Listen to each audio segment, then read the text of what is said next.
Right.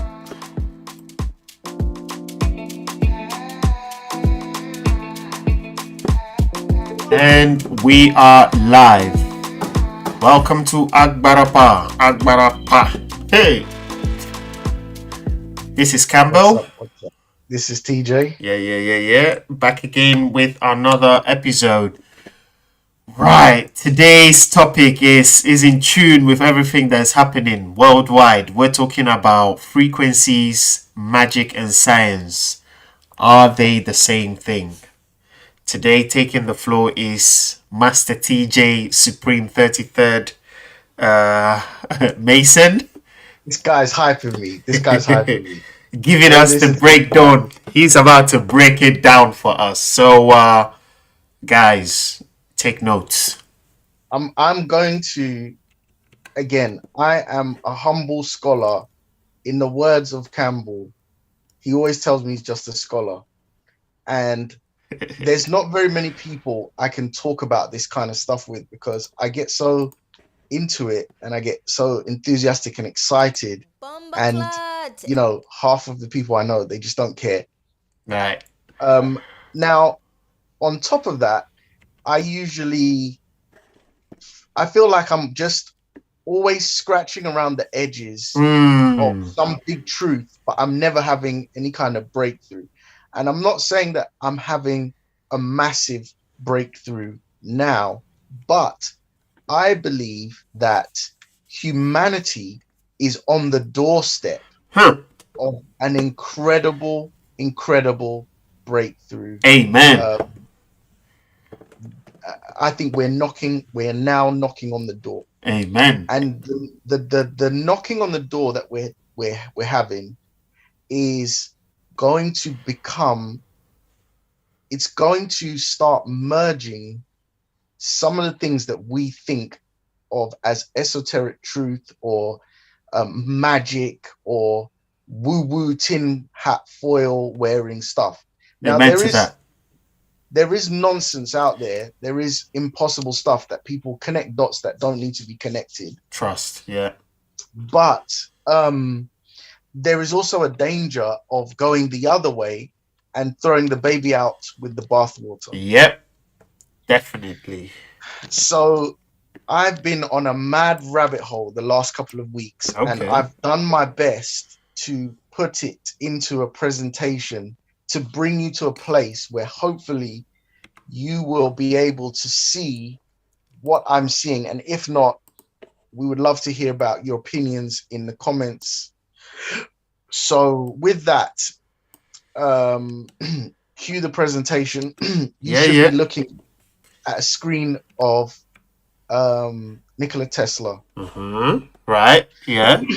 So I came across Nikola Tesla many years ago, and I felt enthusiastic but was quickly disappointed because I didn't get this kind of aha moment. I understood the principle of what he was saying in these couple of quotes, but it just meant nothing. My life just carries on. By the way, does he have anything to do, sorry that I'm interrupting you, does he have anything to do with Elon Musk and new Tesla cars, just for our viewers or our listeners? Elon Musk just really loves and reveres him and was inspired by him, and that's why he named his company Tesla. Right. Cool. So there's been sort of many technologies that Tesla supposedly was able to do that we still can't do now, which is like wireless free energy, things like that. And he did create stuff that we use now, and his name still rings now. But there's this idea that there was stuff even beyond what we understand is possible now that he was playing with.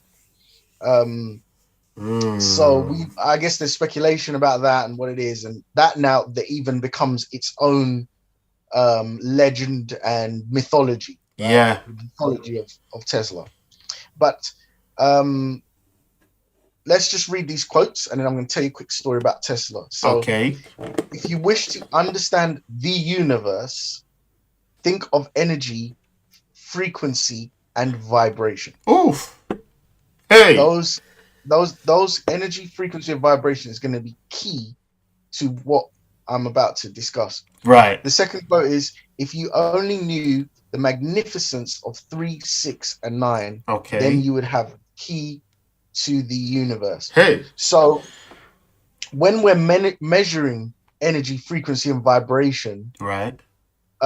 we can use our numerical system, and 3, 6, and 9 are interesting numbers in the measuring of these kinds of things. Right. And they also relate to geometry, patterns, which also then relate all the way back to energy, vibration, frequency. These things are deeply connected, intertwined, and they are part of all sorts of things that we are going to look at and reference. Hey, okay. So let's go to the next slide. Let's move on. Right.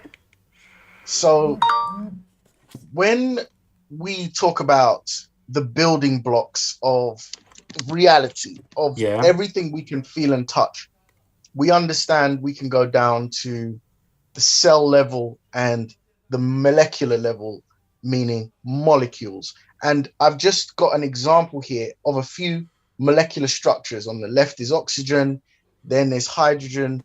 There's oxygen, then there's methane, then there's caffeine, then there's DNA. Right. So DNA is the picture of DNA is a cluster in a particular arrangement of molecules.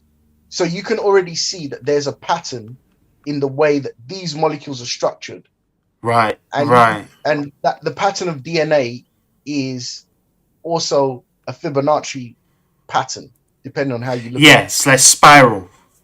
It's a spiral. Okay. So molecules are right here. We're drawing them, but we're drawing them in a way that our mind can understand. Yeah. If we were able to actually observe them, they don't look like this. This is just a sort of artist's rendition of what these molecules might look like. But when it comes to DNA, we can see the structure of it, and it actually looks like a Fibonacci spiral. Yeah. So let's go on to the next slide. So each molecule is made up of atoms. The image at the top on its own is how we like to draw atoms. Yeah.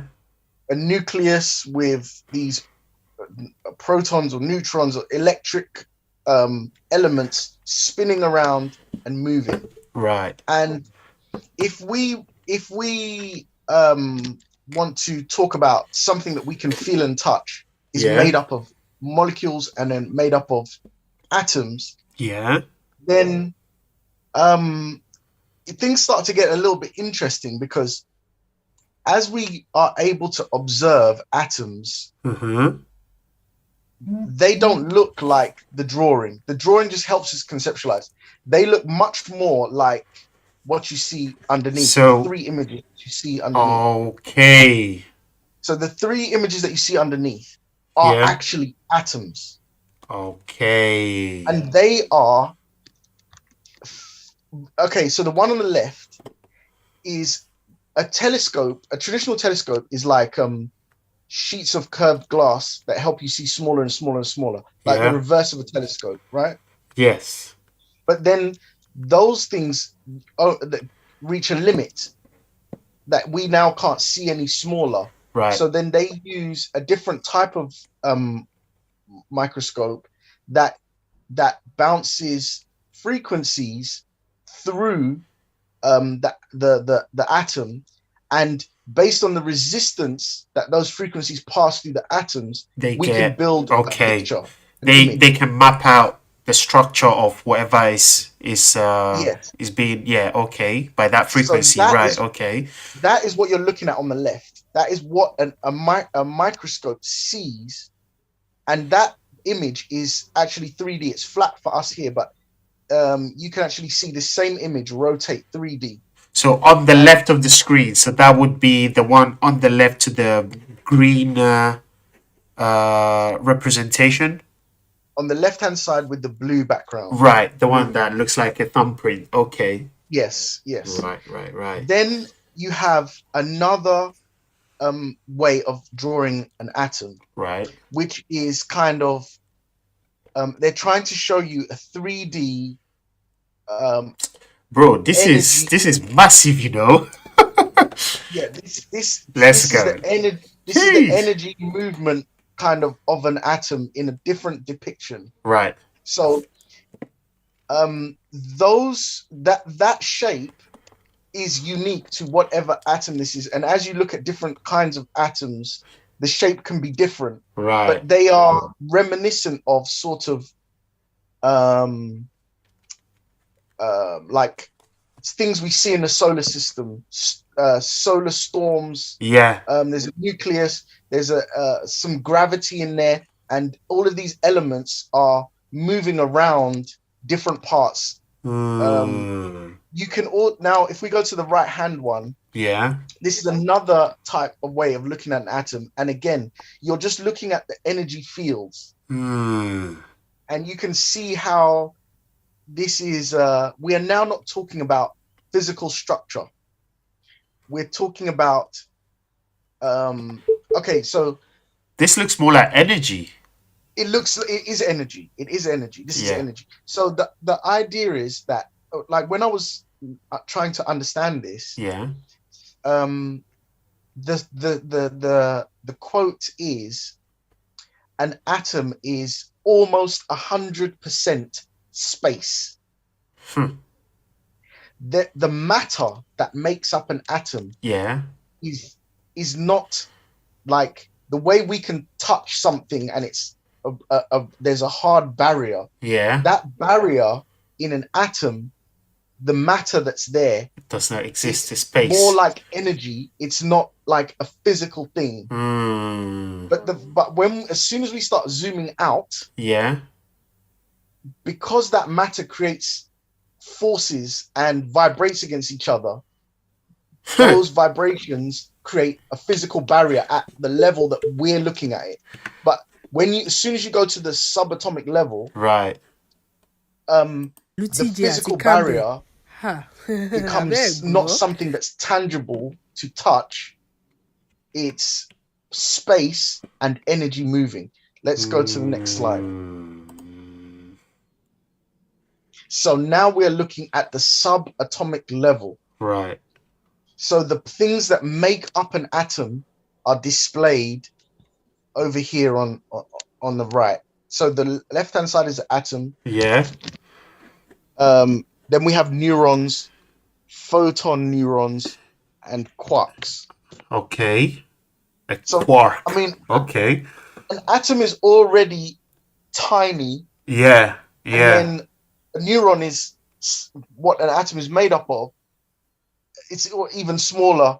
Photon neuron is even smaller. And a quark is just. If you see the image, it's trying to show you what you see. Now, you can kind of look at this and start seeing like similarities between a solar system and a sun and the planets. Yeah. I mean, it's not exactly the same, but it's a representation. It's what would be the solar system, the sun being at the center, the planets orbiting around. Yeah. The subatomic level. Remember, That's we're it. talking now non-physical. Yeah. This is non-physical. Quantum. This is quantum. Yeah. This is energy, waves, and vibration. Yeah. Remember what Tesla said. Think of it in energy, frequency and vibration. Yeah. Okay.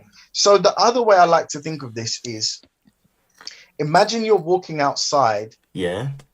And you suddenly a cyclone appears, and you walk into this cyclone, like a small cyclone appears. Yeah. That could almost feel like a physical barrier that hits you. Sometimes wind is so powerful. Yeah. But it's not something that is like hard that you can touch. True. So imagine tiny little cyclones of energy that are bouncing and vibrating against each other, interacting with each other, creating their own gravity, creating their own electric charge, creating their own, and lots of different combinations of this make up all the different combinations of matter.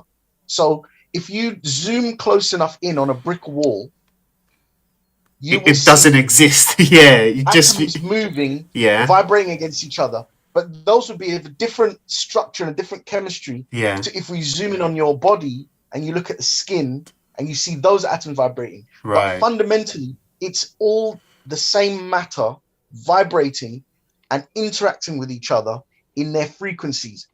What is holding them together? What is keeping it symbiotic or Mm-hmm. non-symbiotic or reactive or non-reactive?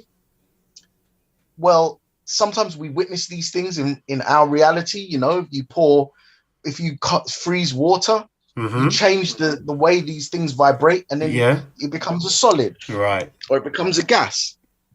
But think about this in the context of our body. Mm-hmm. Our body is basically at its fundamental core building blocks energy, Yeah. vibrating, and lots of different kinds of energy symbiotically moving and interacting with each other. Right. As the blood flows around, you can break all of your blood into these small particles, and they would be mostly space and energy. They wouldn't be physical things. Mm. And that just blew my mind. On a subatomic level, we are Right. just where everything is Energy. just Yeah. energy. Yeah. And That it's the is same, yeah. Ooh. That's it's the what I same was energy. alluding to before. Yeah. Yeah. Yeah. Oof. This Now powerful, man. the end all if everything that we see is energy, Yeah. then and we are still part of the same explosion of energy that the Big Bang created. Powerful. If right, so like the explosion is, we are still part of that expanding explosion right now. So the explosion happened, everything is expanding, and in that expanse all these chemicals and structures um collide and mesh together, and at some point there is a intertwining of harmony, Mm-hmm. and then we have the creation of things and wondrous things like planets and stars and Human beings. cosmos Yeah. and universe, and then life Right. and Right. trees and plants and single cell organisms, and then it, and at some point we end up with the beautiful chaos that is us Right. in that soup of energy. Right, right, right, right. Oh, this is a Okay, massive shift, because we went from Pompous era to now quantum physics, bro. right. Big up yourself, Okay, man. so we've still got deeper to go with Right, this particular level. So let's go to the next slide. right. Okay, I've heard of this experiment. Okay, break it down for Okay, us. lots of people have heard of this experiment. I'm going to do a terrible explanation.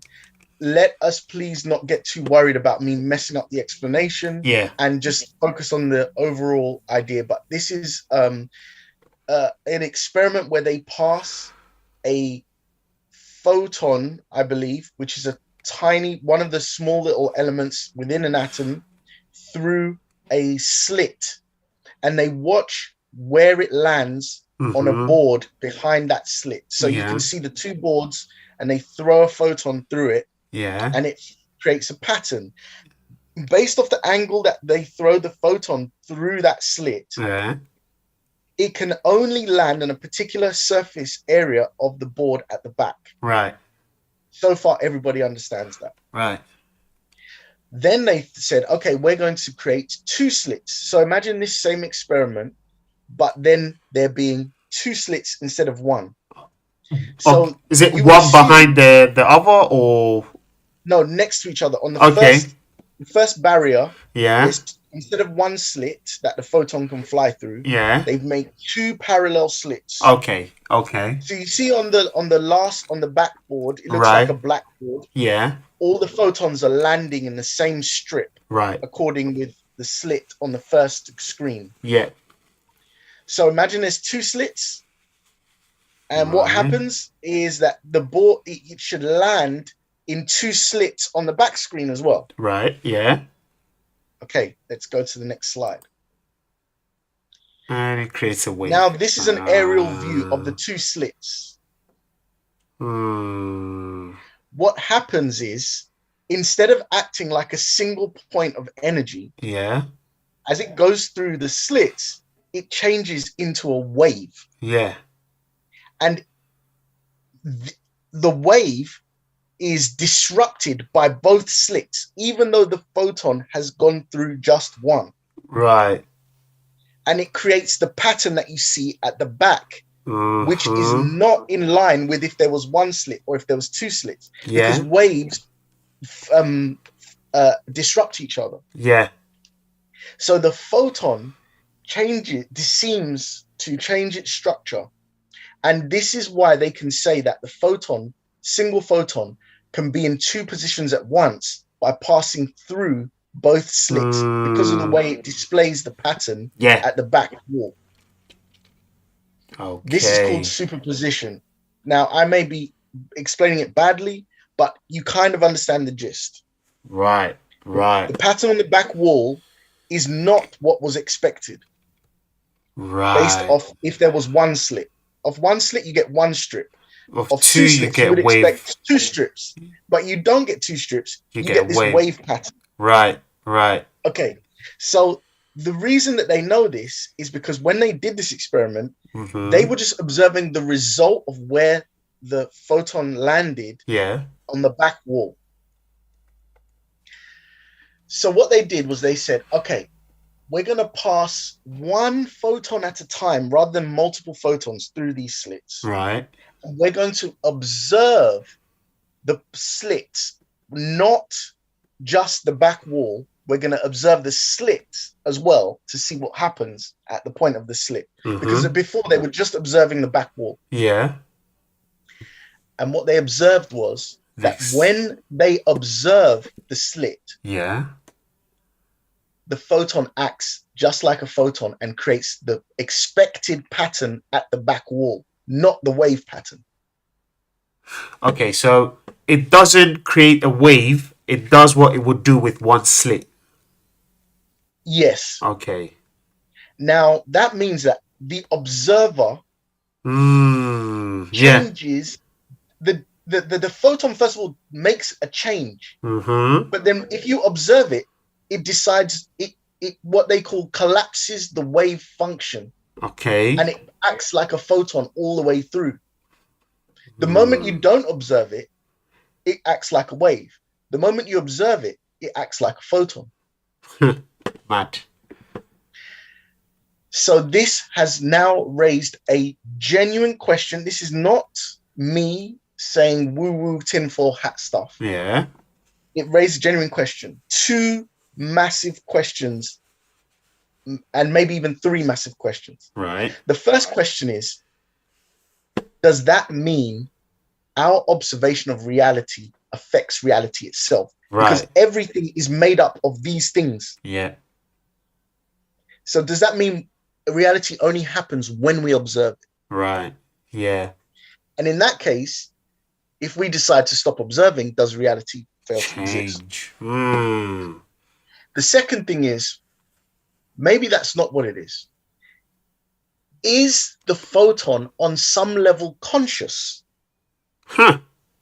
If it is conscious, it then decides to make a decision based on if it's being observed or not. So, just to clear up, when we're talking about photons, we're talking about particles of light.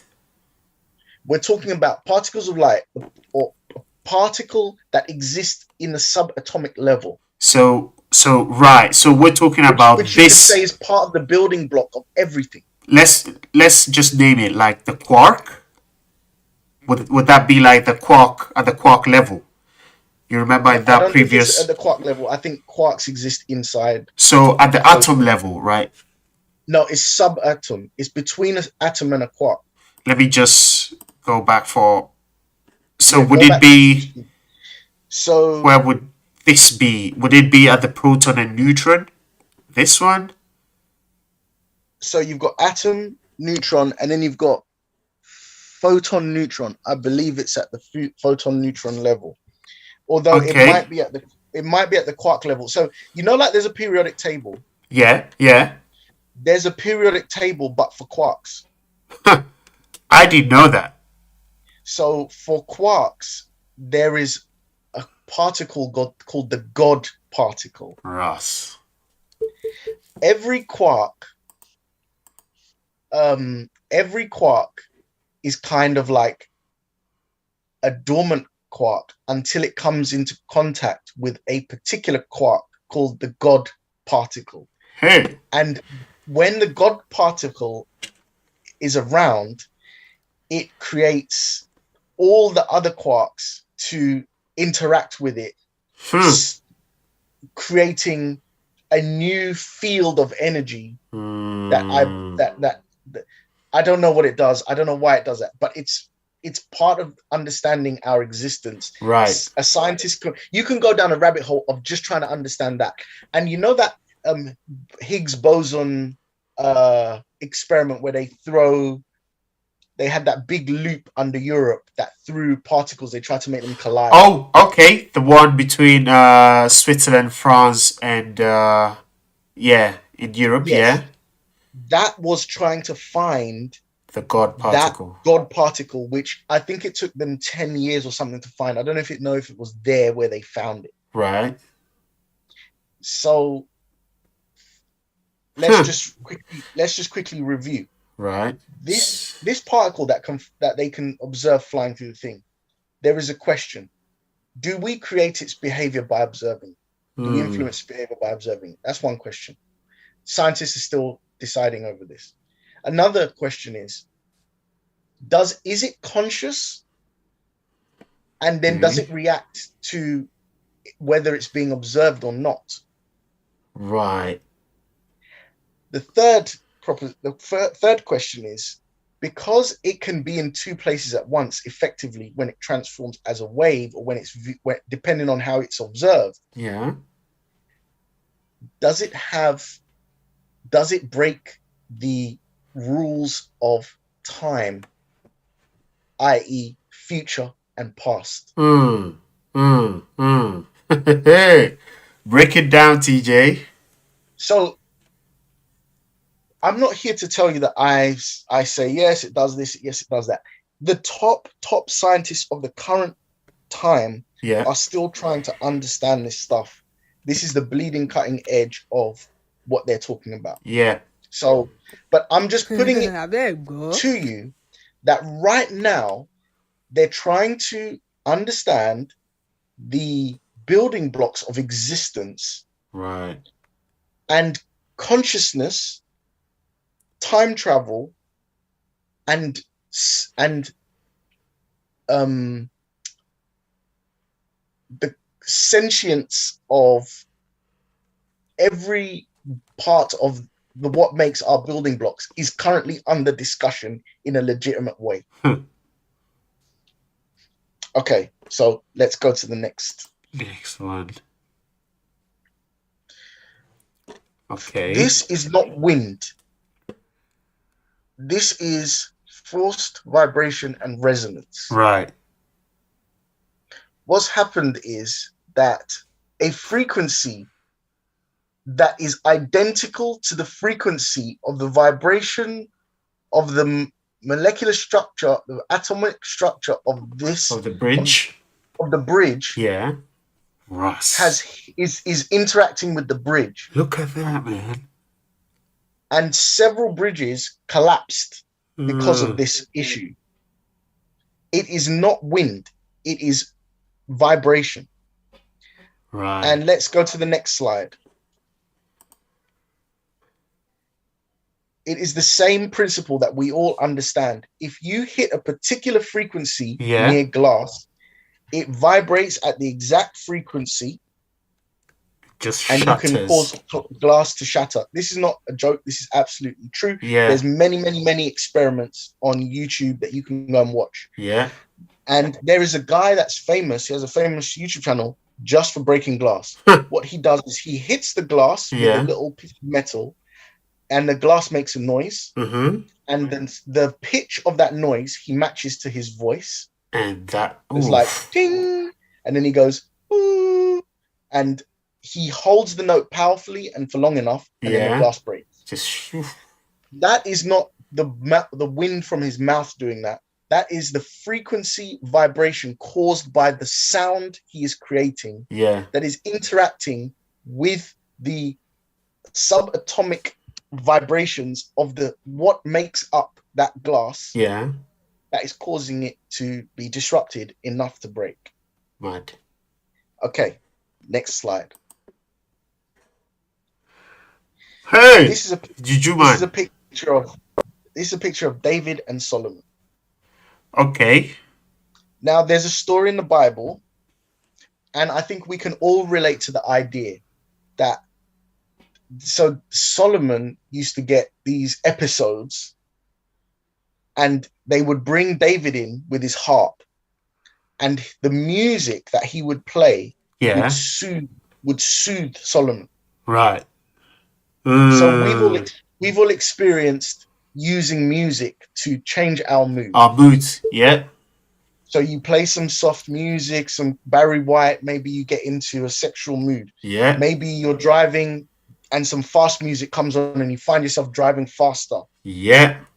Maybe it's relaxation, meditation music. You close your Some eyes. lo-fi. Yeah, yeah. Right. You choose your music to match your mood, or the music can actually affect your mood. Right. Remember, music is sound. Remember, sound is frequency. Yeah. Remember that all the cells in your body are energy and they react to frequency and sound to the point where you can have bridges break, glass shatter. Yeah. Okay, let's go to the next. Oh, This yes. is a gentleman Yeah. called Dr. Lee Bartell from the University of Toronto. Like 20 years ago, he started making some connections between sound, vibrations, and the human body. Right. And it goes way beyond, it turns out that it goes way beyond, it just affects our mood. And the reason I show you this is because they find him legitimate enough to put him on a TED stage and talk about it. Okay. And he is a doctor who's currently in tenure at the University of Toronto. So I'm just saying this to say that this is not tinfoil hat stuff. Yeah. This is true science. This is, yes. All right. Next slide. So what is he talking about exactly? I'll come on to it. All right. All right. This is the process this is how we are affected by sound. So sound hits us at the top. It either enters our ear, then hair cells in the cochlea or whatever that is. Yeah. Or auditory nerve cells. Yeah. Then take the vibration and then it gets passed to our brain cells. Yeah. Or it can go through our skin. Huh. And then that's the path it takes. This is scientifically studied, proven, and understood. Mechanoreceptors. The spinal cord, man. Extensive experiments playing with all sorts of pitches and frequencies. Yeah. And he has found patterns that correlate to cells in our body at different frequency levels. All right.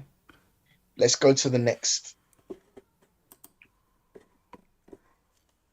The effect of sound waves on the body affects us generally and specifically. Body, blood, bone, and brain. That's his quote. Okay. You can find him on YouTube and he goes into deep depth about all of his studies. It's amazing. It's part of the rabbit hole. I'm just giving you a snapshot as part of this overall story. Just for our listeners, yeah. Dr. Lee Bartell. Right? Right. So let's go to the next slide. Hey, Charlie. Okay. So he drew this upside down pyramid. Okay. And it is the process by which we are affected. So on the surface, everybody says, yeah, it can affect our mood. It can affect how I feel. But he says there are five levels deep that go beyond our conscious level on how sound waves can affect us. And they are extremely powerful. Hey! I decided just to flip this around. Yeah. If you listen to any of our previous episodes and talked about self-actualization Yeah. and the hierarchy of Maslow's hierarchy of needs, there seems to be some correlation here. I'm Yeah. not saying it's There right, I'm not is, saying, bro. I can but see it. I just happened to notice A, it's in a triangle, or you Yeah. could say A, it's in a pyramid. Yeah. And a pyramid is a symbol. A pyramid is explaining something. And the lower level, all of us can catch. Yeah. But did we catch the top level? Well, science is at the top level now, Yeah. trying to Cellular, genetic. Ooh, yeah, yeah, yeah, yeah, yeah. at the cellular and genetic level. Yes, man. Okay, let's go on to the next slide. Hey, we're exposing them. This is just I don't have the image and I couldn't use the image, so I just drew it very roughly. This is a neuron. These are neural pathways in the brain, and that's a neuron. So if I'm to click, like click, click, click, each one of those clicks causes a vibration to hit the neuron, Right. and then that vibration goes down all of the stems. Right. You see. Right. Now, what happens is, if I click faster, Mm-hmm. The pulse moves faster. Right. But if I play a note, it becomes a wave, Mm-hmm. and the frequency of that wave, imagine it would be like if I clicked so fast that it became one sound. Yeah. That would be the speed. The speed of the clicks is how we measure hertz. So per second, how many of those clicks occur to make the continuous sound? And that would be hertz. Right. That would be how we measure hertz. Right. And the brain is receptive to this, and we have neurons that are sensitive to this. Hey. In the brain. Okay, next. Right. 808, now, mate. Kanye West was ridiculed amongst my friends when they watched the Drinks Champ podcast. And this is why I say Kanye West is trying to say profound things, but he communicates in a way where turns a lot of people off, or he communicates things badly. Exactly. But yeah. He's touching on something that is now at the cutting edge of science. Yeah. At the genetic and molecular level, beginning to be proven based on everything I've just shown you so far. The 808, which is a particular pulse, which is used in a bass sound, that is in music. So all of these beats that are 808 heavy, boom, boom, boom, boom, boom, boom, boom, that would be the 808 at the base. He said the 808 exists in the lowest chakra of your body. So that would be the root. Is it the root chakra? The root chakra. Yeah. That's the words he used. Now, I don't know much about chakra. I don't know much about root chakra and all of that. And the moment I mention that, it will turn people off. Some people will be turned off. Oh, it's new stuff. Yeah. I know. Forget the word chakra. We've already established that sound is wave, and that wave can affect us in many levels, down to the genetic and molecular subatomic level. Yeah. And that can affect us. We just don't know how it affects us yet. Yeah.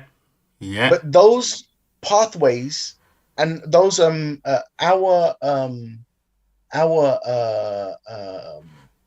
what are these cores that go through the body? Nervous system are sensitive to this. Everything in our body is sensitive to this. Okay, so when he's speaking, he may actually be speaking something that's gone over our heads. Truth. Yeah. Okay, next slide. I just have one question. So is 808 the hertz of that bass sound, or it's just a name they gave to it? It might be, but there's I think it's the name of a piano sequence. Okay. Oh, okay. That had that bass in it, and now it's kind of been abbreviated to. I'm gonna look it up. Yeah. I don't think it is, because the lower the frequency, the lower the number. Yeah. It's quite a high frequency. That's true. Yeah. Okay. I'm enjoying this. I hope our listeners are enjoying as well. So let's go to the next slide. Okay, so Dr. Lee, I forget his name now. Dr. Lee, blah blah blah. The gentleman that was doing the TED talk that I mentioned earlier. Sorry, guys, I forgot his Oh, name. yeah, we're gonna He go back is to it later. he is now developing um, FDA approved sound healing tools, Okay. and they work. Like just the short and the long and short of it is that they work. Right. It's just difficult to do the research that lets you know how to tune sound to hit the things in the body that you're trying to tackle. Right. This is called a lung flute. You blow into it, and it's Okay. for people that have this buildup of mucus in their lungs. Right. It sends it makes a sound, and it sends that vibration back into the body that you produce with your mouth. Yeah. That sound wave specifically targets the mucus in your lungs, Right. and it makes the mucus more liquid, and then the So you mucus could is cough able it to be out. cleared. Okay. Yes. So we are now Mm, using sound wave to begin healing no ourselves. more cough mixture, guys. Hey. Let's go to the next slide. Charlie. That's an FDA approved product. He stumbled across another thing. So the image on the left Yeah. is an artificial heart Is it make an artificial pacemaker? heart, Yeah. and it made a pulse, Yeah. and that pulse accidentally was of a particular frequency, and they discovered that that pulse is beneficial to, I can't remember if it was the blood or something in the body, and now they're actively using the frequency of that pulse Yeah. in some of their heart treatments. Mm. The other thing is a Sound Oasis Vibro acoustic therapy system. It's a thing that you can sit on, and it sends vibrations, sound vibrations, which also result in physical vibrations into the body at frequencies which they can adjust and tune. And Mm. you can get certain health benefits from those things. Now, the applications, he's got a list of like 100 applications. Right. So you tell him the issues that you have, and based off his research, he will have a piece of music or a sound or vibration that he'll prescribe through this thing. Again, this is FDA approved Approved. stuff that Yeah. has gone through clinical trials, that is currently available, that is not woo-woo science internet So legit. rubbish. It's legit, coming out of university, that they're studying right now as we speak, and they're gaining knowledge on this stuff every Whew. day.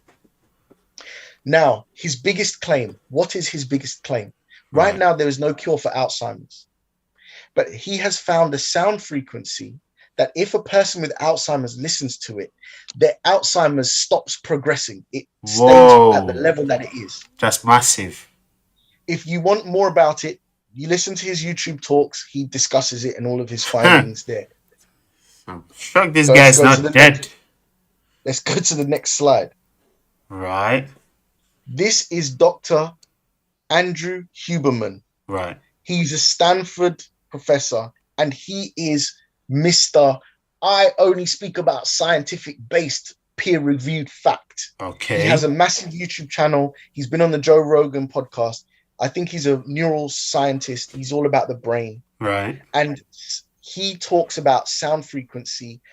The gentleman from the University of Toronto talked a lot about 40 hertz.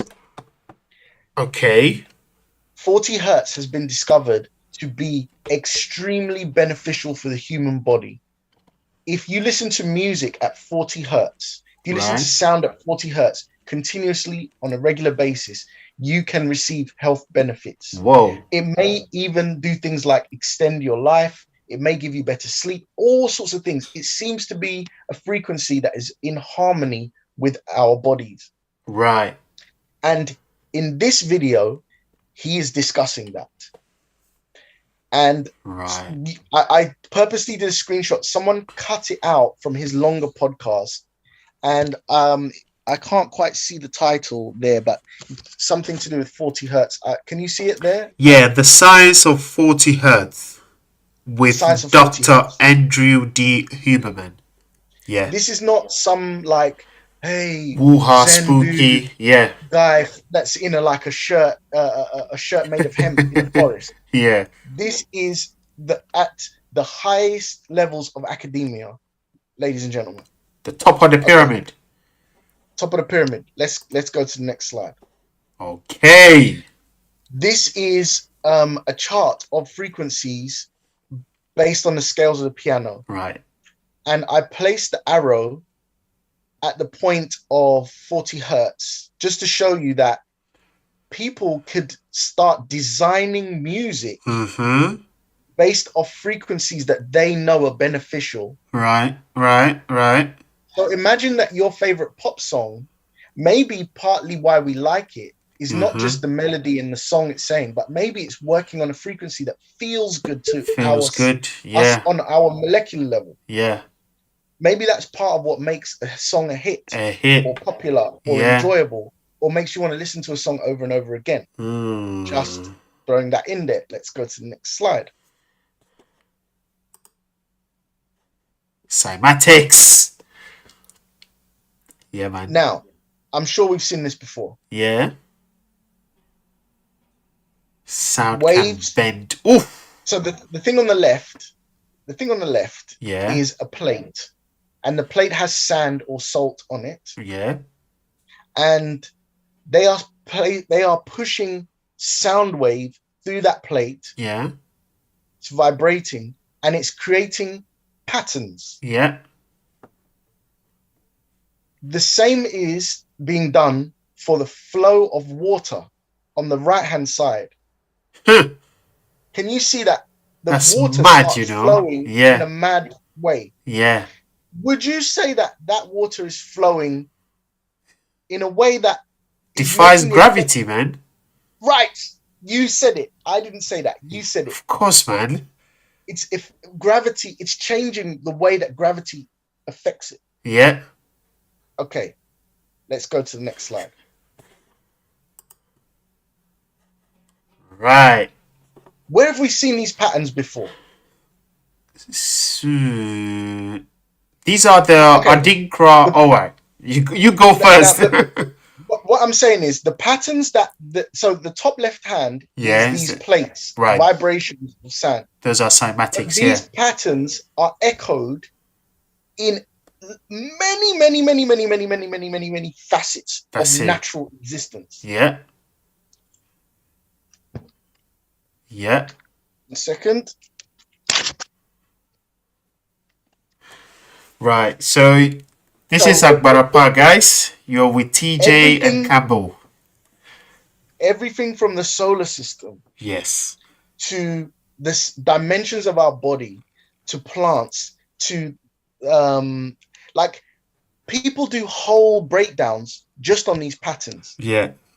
But I'm giving you like an even deeper connection between sound, vibration, waves, cellular structure. The cells themselves, remember the patterns of the cells, the depictions of the cells themselves. They create these energy fields that look like these patterns. Yeah. They go all the way from the subatomic level, all the way. There's a picture there of a galaxy. Mate. On every level of distance, these patterns exist. Yeah. And then these patterns also tell us truths. Like there's a whole episode on the symbolism of the yin yang, which is one of these patterns. Yeah. So I remember many years ago when I discovered Göbekli Tepe, which is a place in Turkey where they're now trying to decipher how old human civilization is, because it's older than what they assumed, and that's its whole rabbit hole. Someone was saying, if you were trying to communicate with future generations Yeah. that would have no understanding of your language, how would you do it? How would you, for example, say, don't proceed, don't go here, stop? Or how would you say, continue, come this way? If you couldn't use language, if you couldn't use text, Yeah. and even if you use text, they wouldn't understand the text. So how could you communicate with them? The answer is through symbolism. Right. Right. The universe uses symbolism, and we can read these symbols. We can read yin yang out of this. Yeah. We can read positive and negative. We can read danger and harmony. We can read all sorts of things in this. Yeah. And they correlate to our body, they correlate to the cell, they correlate to all this stuff. So this is a language here. That's what this is. That's what we're looking at. Right. Let's go next. Hey. It's a language that explains the secrets of the universe. Remember what Tesla was saying. Yeah. So Energy, right now we're looking frequency, at vibration. Okay. right now we're looking at the pyramid of Giza. Yeah. To this day, there is masses of speculation about how this thing was built. Yeah. And I'm not saying that I know how it's built. But there are some things we know about the pyramid. We know that it's made up of 2.3 million stones. Right. Each stone was carved into its shape and placed precisely. Not only that, okay, before I go any further, let's just read what I've wrote. 2.3 million stones. Right. Each stone is 2.5 tons. And in fact, there are larger stones that go up to 30 tons. Hey. There are 2.3 million stones. So if we just do some quick maths, if we were able to bring that stone from far away, they know where these stones originate from. It's a long distance. Yeah. Cut the stones and place the stones in the correct place. And remember, 2.5 tons each stone. It would be difficult to place 10 stones a day in today's technology. With today's technology, if we place 10 stones a day, it would take 638 years to build it. Yeah. Now, some of us, I mean, what kind of multi-generation effort would it take? What kind of workforce? 638 years, man. Yeah.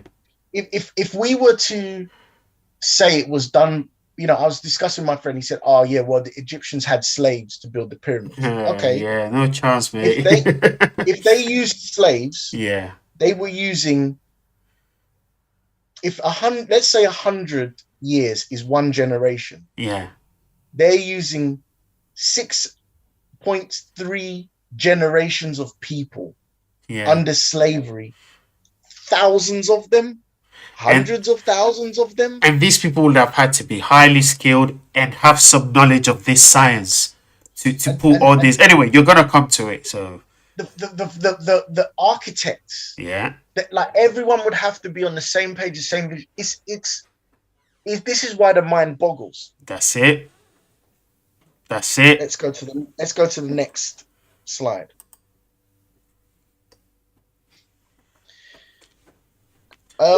This is a gentleman called Thoth the Atlantean. Right.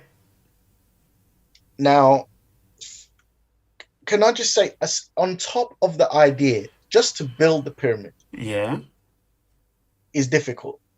But the pyramids are on very specific axes. It's of a very specific size and ratio, and you can do a whole deep dive on this yourself. Oh yes. The size and dimension of the pyramid and the location of it correlates to the size of the earth, which means that they know that the people that made the pyramid knew the exact dimensions of the earth. Yes.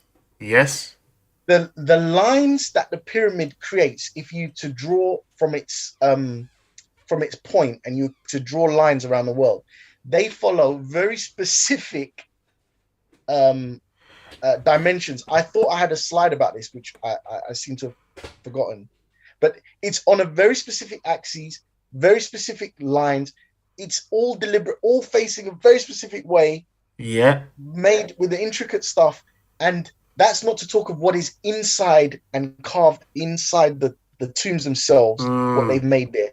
All precise to millimeter accuracy. Yeah. And they're in relation to the other pyramids. The other pyramids are also placed very precisely. There's 3 pyramids at that site. Yeah. And the Sphinx and all of that. All of those stuff line up with stars. It's unbelievable, the precision and the accuracy and what was achieved by these guys. I just wanted to add, it all aligns with the Sirius star system. That's the 3 stars. Yeah. Right. Now, we can argue day and night about the legitimacy of ancient texts that have been translated and retranslated and taken from stone tablets and the emerald tablets and Sumeria and all of these things. Right. But there are some things that correlate throughout all of these stories, all of these ancient stories. Even if you look at the Bible, there are hundreds of passages describing wheels or chariots or things that fly, that came out of the heavens, that fly to the heavens. And because of the way we're programmed, we think it's talking about heaven. Right. Well, in all of these texts, they talk about extraterrestrials. Extraterrestrials. Okay. Now, I hope that you will respect me enough, dear viewer, dear listener, to know that I'm trying to come at this from a scientific point of view. I'm not trying to come at this from some kind of wishful woo-woo stuff. I've said it many times, but please don't get put off by the word Atlantean and extraterrestrials. I once listened to a guy called Alexander Sitchin. Oh, and Alexander Sitchin was an expert in breaking down the oldest texts that were on clay tablets from Sumeria, the first ever recorded writing. And when I first listened to him, he talked about aliens coming down to Earth, remodifying, making genetic upgrades to animals and monkeys and things to make humans, to create a workforce, having wars and battles amongst each other, creating gods and giants and super beings flying off and on, the Epic of Gilgamesh and all of this stuff. And I then came across a video saying, I am debunking Alexander Sitchin. Right. And I said, oh, of course, because Alexander Sitchin is talking about aliens, it must be nonsense. The guy was not debunking Alexander Sitchin's alien talk. They were all in agreement about all the alien stuff. Okay. They were just arguing about some technical stuff in between all of that. But these guys talk about stars that we could only observe recently. Right. When I say recently, the last few hundred years. Yeah. These guys have documents about them. And you can say that their stories are myth. You can say their stories are true. You can believe what you like. But they left the pyramids. And the pyramids are still unexplained. They left text and writing talking about planets that were unviewable until recent times, that they had knowledge on. They knew the dimensions of the Earth. They knew things that you could say seem impossible to know, and they built things that seem impossible to build. So when they write and we translate what they write, let's put some respect on it. Oh, of course, man. Yeah, this guy thought. Yeah. Sorry, go on, Campbell. No, big up to Alexander Sitchin. I think he's late now. He died he's dead. a few years. Yeah. But yeah, he wrote a few books on Planet Nibiru and Planet X. Yes. I think. Yeah, big guy. Neil deGrasse Tyson. Yeah. Loves to destroy anyone that discusses anything about Planet Nibiru. And that's fine. But then you must be willing to destroy the people that wrote the ancient texts discussing this stuff. Exactly. Yeah. Which he can't really do. Who are you to say that you know more than the forefathers of existence, our ancestors that created the pyramids? Who are you to say you know more than them? I think he's just Maybe, that guy put there to play a part. That's what I think. maybe you are very intelligent, but maybe we have lost an element of science Very that true. you're not, that these guys are not willing to look at. Yeah, And I think that's where they throw the baby out with the bathwater. that's true. Now, this guy has emerald. There is a text called the Emerald Tablets, and again, there is much controversy of the legitimacy of all of this stuff and blah blah blah. But this guy wrote. He said that his father was Enki. Yeah. That he came from Atlantis, which was the Earth before it changed its axes, and there was a great flood. Many ancient texts of different places around the world discuss something of the Great Flood. There's confirmations. Yeah. When the Great Flood happened, he took his people into a boat and he sailed and found Kemet, which is Egypt. Egypt, yep. Okay, let us go to the next slide. This is a quote from some of his texts, and I thought it would be worth just taking it for a second. So I'm going to read it. So this is when for context on the first text I'm reading, the top one. Yeah. This is when he first arrives in Egypt, and he says that the Egyptians, for humans, so he is half human, half Anunnaki. Anunnaki. Yeah. So he says, and he said that the Egyptians were the most advanced of their time for humans. Yeah. And then he came along in a boat after the flood. Then raised I my staff and directed a ray of vibration, striking still in their tracks as fragments of stone on the mountains. So they came when he started approaching with his lanterns. Mm-hmm. The Egyptians came out to meet him in a warlike fashion. Yeah. And they said, they were basically like, you can't come here. So this is when he then raised his staff and directed a ray of vibration, striking them still in their tracks. So he basically subdued them, then spoke to them in words calm and peaceful. I highlighted that part because words are sound. Yeah. And we talk about calm and peaceful. So vibrations again, telling them of the might of Atlantis, saying we were children of the sun. Every atom that is in us contains the same energy as the atoms of creation. Yep. And its messengers.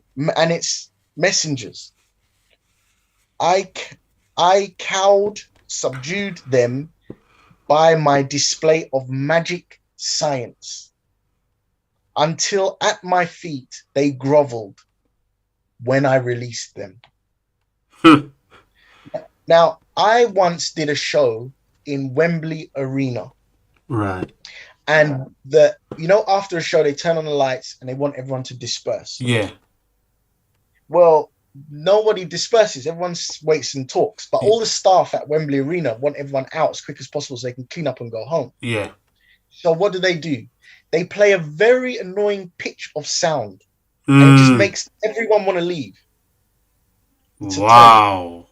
It just makes everyone want to leave. So I think that through everything that I've just explained, the molecular structure, the sound, the quarks, the vibrations, the healing, all of that there may be more to know about sound and vibration, That we don't and we know. can draw a line Yeah. saying this is how much we know. Yeah. And if we keep learning, maybe we can get to the point where we can do things like paralyze people in a Yeah. safe way Yeah. with vibration. Maybe we can speak to them in a calm and peaceful tone Yeah. and change their minds and Yeah. place effects on them. Or maybe we can even destroy them, Yeah. depending on how it could be a weapon, it could be a healing tool, it could be whatever it could be. Yeah. So the lower part in the larger text, he's talking about the construction of the pyramids. Yeah. Yeah. Which he claims to have done. Using in the text. Oof. Yeah. Using the power that overcomes earth force. Again, talking about vibrations, talking about and I've heard many times, and I never took it serious, like, maybe it's possible to use vibrating sounds to move these stones, to move these rocks. Now, I'm not saying I understand how, and I'm not saying that is what happened, but what I'm saying is, let us open our mind to the possibility. Yeah. Based on what we know of science so far, the cutting edge, and based off what their achievement is, there's a gap of knowledge in the middle. Yeah. Maybe that knowledge is sound, vibration, this sort of thing. Yeah. Maybe that's how they built the pyramids. Let's go to the next slide.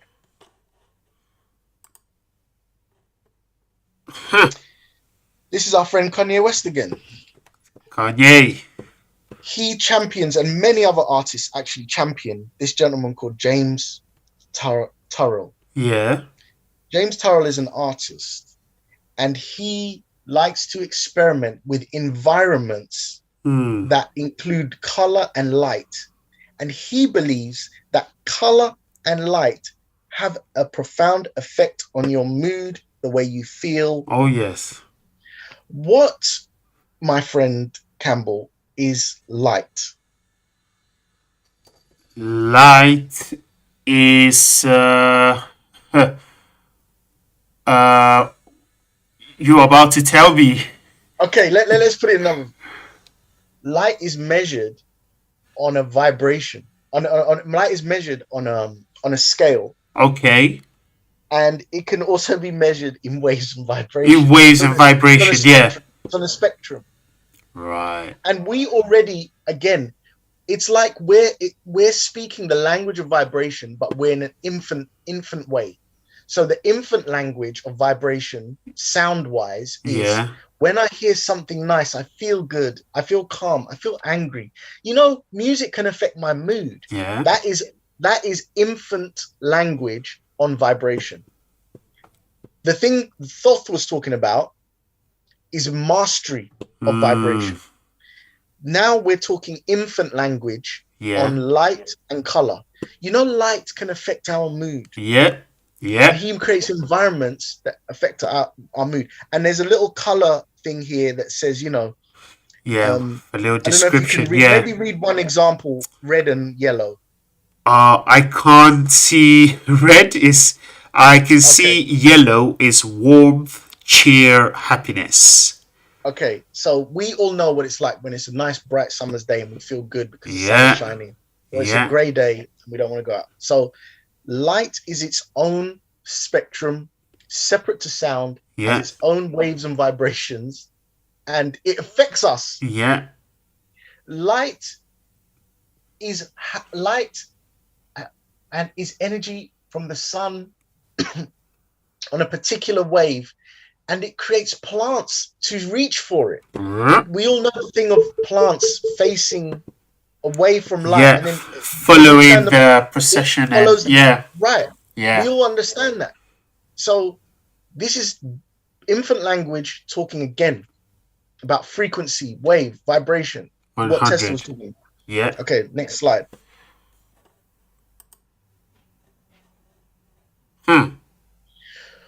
Well, this is a map that someone has correlated sound frequency with color and some other spectrums. So let's just go to the next slide quickly. So the next, okay. So these are different spectrums, different frequencies. We have heat on the bottom. Mm-hmm. We have sound on the top. We have light in the middle. And we have all the different areas we know that these things affect. So like atomic level, all these different ways of measuring Yeah. frequency here. And I just put this image in because it's a pyramid, and we were just discussing pyramids, and there is a pyramid that that you shine light through it and it fractures into rainbow colors. Yeah. Everybody learns that at school level. Yeah. So what I'm trying to get at is not only just thinking about sound. What if we had mastery of sound? What if we had mastery of color, mastery of heat, mastery of light, and we were able to create a language, a symbiosis, an environment where maybe we're able to really cure cancer, live longer, clean our mind of depression, because we're placing the right frequencies of light, sound, vibration, heat. Like even if you're too hot, you have a bad sleep at night. True. Very if you're true. too cold, you have a bad sleep at night. You know that they say 18 degrees Celsius is the optimum heat level for sleep. True. And then they say your sleep is affected if there's any light in the room. You want pure darkness. Yeah. And then what happens if you play a subtle sound of 40 hertz while you sleep? You're gone, babe. Maybe you're going to have the best night's sleep of your life. Yes, man. What happens if you do that every night of your life? Live longer. Maybe your life expectancy will go up because you're regenerating your cells in a better way, because you're getting the most optimum sleep. Yeah. Okay, let's go to the next. And how far can we take that science? To infinity. So, wait. You didn't really talk about this. Are we going to come back to this? This was just like, people are starting, you can correlate different energy systems and they can play in relation with each other. It's not just one-dimensional and frequency. You can start correlating, just like you cut the 3, 6, and 9, and the shapes, and they're 3D and they're 3-dimensional, and they're like color, light spectrum, heat spectrum. All of these things affect how our cells work and vibrate and move. So I'm just saying that we're starting to try and decode this. When someone comes up with a chart like this, even the way he's had to depict it is in the structure of a geometric pattern that it correlates with how the frequencies are, how the cells are structured, how all this other patterns that we've seen. The same language, that symbolism language. Bro, this is deep, you know. Doors. It is deep. All right. Moving to the next one. Right. This is a video that I cannot play, but I took a screenshot. I don't know if you can see the channel. It says Uncharted X. Yeah. Uncharted X. Can you read the title of the video? So, ancient high technology in the resonance chambers of the Giza Plateau. Giza is the pyramid which we showed earlier. Yeah. This is now inside the pyramid. Right. There are chambers, and they have sound resonance qualities that is unbelievable. So in this video, you notice he says listen with headphones at the end of the bracket. He's walking around chambers in the pyramids. He's tapping on walls. He's making noises like boo, like this. Yeah. He makes a quiet little noise and it resonates for ages down this hall. This is a shaft. Right. It sounds incredible.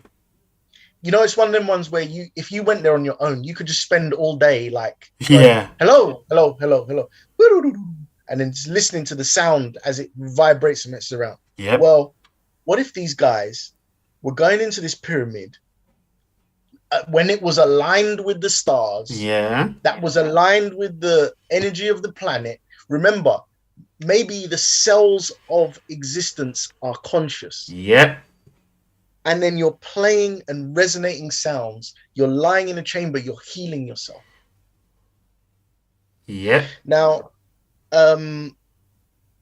let's just go back to Tesla for a minute. No need to move from here. We're in the right place. Okay. There's a story of Nikola Tesla, and he was friends with Mark Twain. Right. And Mark Twain was sick. He wasn't feeling well. And Tesla said, let me try my new machine. I have a new machine. So Tesla, this is documented. You can go and find it yourself. There's whole YouTube videos just on this story. So Tesla starts sending vibrations through him, through this machine. Right. And I think he goes and vomits and empties his bowels. And he comes back. That's Mark Twain, right? That's Mark Twain. Okay. And basically, he gets cured of his ailments. Right. And Tesla was like, yeah, this is exactly what I thought would happen. I was playing with these frequencies. Yeah. And I think they can. And nothing came of it because nobody cares. And he died and whatever. Yeah. Imagine Tesla had another lifetime to keep investigating those frequencies. They would allow him, man. It is my contention that these Egyptians spoke this language, understood this language. 100%. That's how they built the pyramids. Yeah. That's how they created. That's why they created these chambers and these amazing things inside and underneath and around the pyramids. Yeah. That might be the last slide. Let's look. This looks like the last slide. So the reality of existence is beginning to be shown to humanity. And if science, I've already shown you how science can now start correlating with esoteric mythology. Yeah. Yeah. Maybe we are truly unlocking magic, what we would call magic, but we are just truly unlocking a new level of science, new level of understanding of existence, how we're here, how we exist, what makes us, what makes life, what makes the planets, how to function. I mean, in these mythological texts, they talk about coming out of their body and going into other bodies. Yeah. They talk about flying into space, transforming, reincarnating, living for thousands of years. Yeah. These are impossible things, but they've done impossible things. Yeah. And they've, I suppose by the nature of them being done, they're no longer impossible. But it's just so possible that power and knowledge and, these things are within our grasp and we're getting closer and closer. Yes, bro. This was I would just like to add. Yeah. Like when you're going on to like a psychedelic trip with ayahuasca or something, these shamans are always singing to you. Yeah. We're playing drums. We're ushering in the spirits. Yeah. Maybe this is the pathway to true consciousness. Yeah. Understanding consciousness. Yeah. So all of those links are there. Yeah. That's as far down the rabbit holes I'm able to understand at this point. Right. I think, bro, this is the best show so far because it's broken down in such a way that I understand it. Bro, this is good. This is good stuff. I remember the words of Fela. He said music is a very powerful tool. You don't play with music. Yeah. This is so true. This is so true. Wow. I just wish that we could be not worrying about going off and killing each other in Ukraine and people just using all of those resources and energy for destruction. Yeah. To try and spend time figuring out this kind of stuff. Yeah. why we exist, who we are. Yeah. What what Bomba what what clot! what These do guys are what do we spilling have to all the gain? beans. This TJ could and this Campbell, you never know where this interesting could to lead. blood clot, It could lead live to on somewhere, YouTube. You have to check you them know, it could out. lead to us opening up the stars, Yeah. you know, Yeah. traveling. I mean, it sounds weird when I say it, but who knows? Maybe even things like time travel or teleportation or Yeah. extended life, or, Yeah. you know. So Yeah. maybe we get there. Maybe we get there in 5 years. Maybe we get there in 100 years, 1,000 years. I don't know. But if we keep knocking on the door, we're gonna keep discovering stuff. And yeah, I feel like starting to have 40 hertz music playing around me now. Oh mate, you're on that, yeah? Nah, man. This was the best show so far, I can say. You know what, guys? Watch our previous episodes because it will make you understand way more things. This is just the beginning. There is more to come. Yo. Yeah, our previous episodes have a lot of related subjects to this that will help you understand this even more. It's a build up. To build up. Yeah. Yeah. So if you enjoyed this, I mean, I'm not going to say if this is our best show, I'm not going to say you're going to go back and have this level of enjoyment at our previous shows. We're still At the beginning. rookies in the game. Yeah. Yeah. I would also say, at Go the on. beginning, we did not really understand what we're dabbling with. It was kind of the beginning. We're just putting things out there. We made it a lot about sexual energy. But I mean, imagine there was like a way to tap into some frequencies that helped you while you're having sex be more fertile, you know, like encourage.